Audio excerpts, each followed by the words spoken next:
নদীর পানি এখন আর কেবল প্রাকৃতিক সম্পদ নয়, হয়ে উঠেছে কূটনীতির বড় অস্ত্র। ভারত পাকিস্তান সংঘাতের পর থেকেই দিন দিন এটা যেন আরও স্পষ্ট হচ্ছে।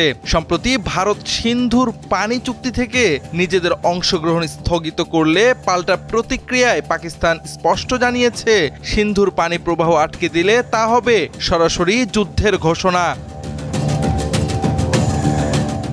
নিকট অতীতে কাশ্মীরে এক প্রাণঘাতী হামলায় ২৬ জন বেসামরিক নিহত হন। ভারত শুরু থেকেই এর দায় পাকিস্তানের ওপর চাপায়। ইসলামাবাদ তা অস্বীকার করলেও নয়াদিল্লি শান্ত হয়নি। এ নিয়ে দুই দেশের হয়েছে দফায় দফায় যুদ্ধ ও সংঘর্ষ। এবার সিন্ধুর পানির প্রবাহ চুক্তি থেকে ভারতের সরে আসা এই সংঘর্ষের নতুন মোড়।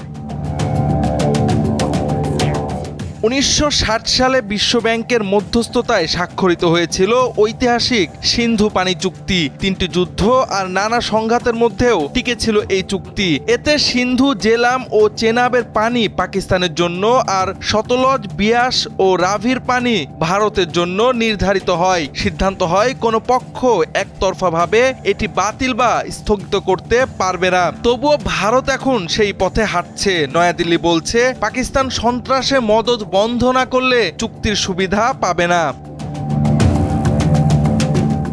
পাকিস্তান ভারতের এই পদক্ষেপকে সরাসরি আগ্রাসন বলে আখ্যা দিয়েছে। তাদের দাবি, সিন্ধু পানি শুধু সেচ নয়, এটাই কৃষির মেরুদণ্ড।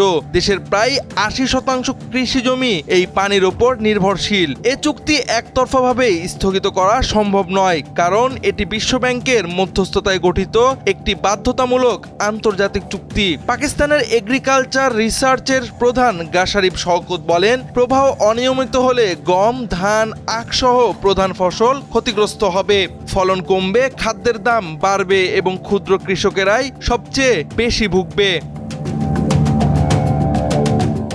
পাকিস্তানের জাতীয় কৃষক ইউনিয়নের চেয়ারম্যান খালেদ হোসেন বাত ভারতের পদক্ষেপকে যুদ্ধ ঘোষণার সমান বলে মন্তব্য করেছেন। তিনি বলেন, এটি প্রকৃত অর্থে যুদ্ধ।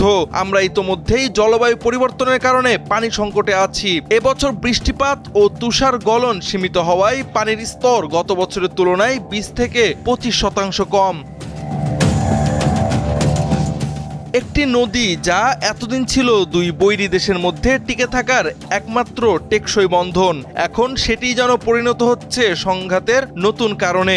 জলের মতোই শান্তি এখন দাঁড়িয়ে গেছে চলনহীন ঘোলা থমথমে পরিস্থিতিতে। উপমহাদেশের পুরনো উত্তেজনা আবারও নদীর স্রোত ছাপিয়ে ছড়িয়ে পড়ছে অস্ত্রের সম্ভাব্য ঝনঝনানিতে। জাওয়াদ আহমদ, সময়ের আলো।